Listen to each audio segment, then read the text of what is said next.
As compelling as the rescue of Captain Phillips are the actions that made him a hostage in the first place. Captain Phillips offered himself as a hostage after the pirates first stormed the Maersk, Alabama, in order to secure the safe release of his crew and his ship.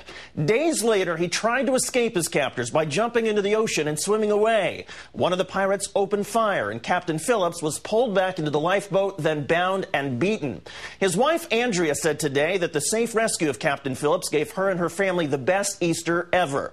Her husband today issued a statement through her, and after speaking briefly, she in turn issued that statement through a Maersk company spokeswoman.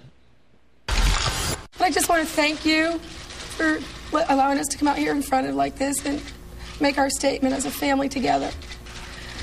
I just want to let you know I spoke to Richard earlier today, and he was kind of finding this funny that when I told him that I was preparing a press statement that I actually have laryngitis, because he knows that it would be probably very hard for me to be up here and talk to you. So I'm going to, with that, again, thank you.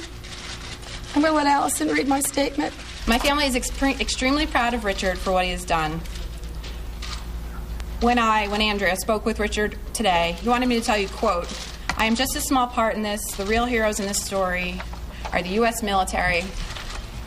They're the most dedicated, professional, and capable group around. We should all reach out and thank them."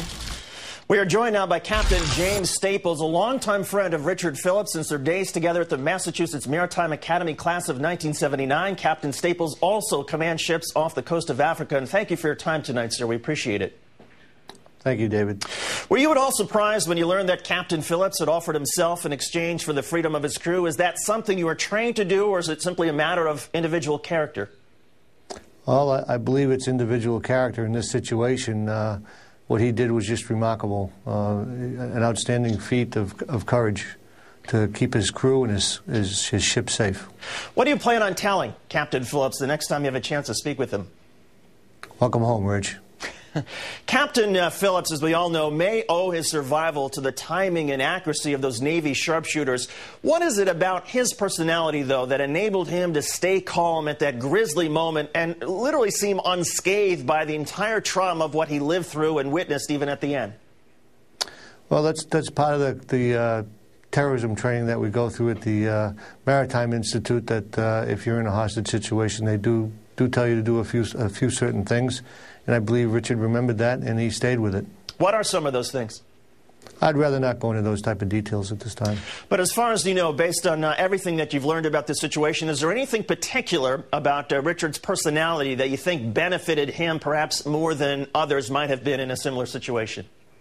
Well, I think a picture tells a thousand words, and the first picture of Richard on board that on the Bainbridge, and the first thing you notice is that big smile of his, and that's how he was. That's how I've always remembered Rich. He always had a smile and a laugh, and he's just a great guy.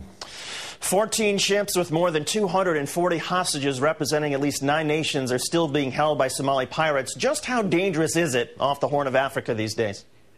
Well, as we've just seen, it's a very dangerous place. It has been for some time, and now that the world is well aware of what's going on there, it's an international problem, and something needs to be done about this, and it needs to be done soon.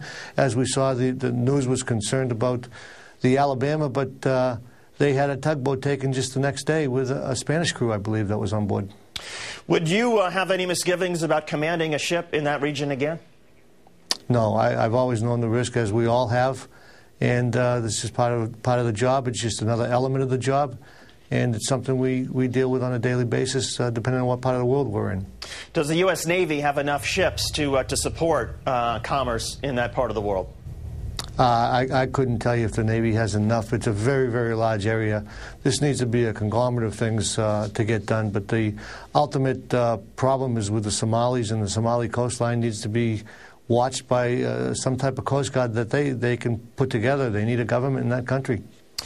Captain Jim Staples, friend and classmate to Captain Richard Phillips, pleasure to talk with you tonight. We appreciate you coming on. My pleasure. Thank you, David.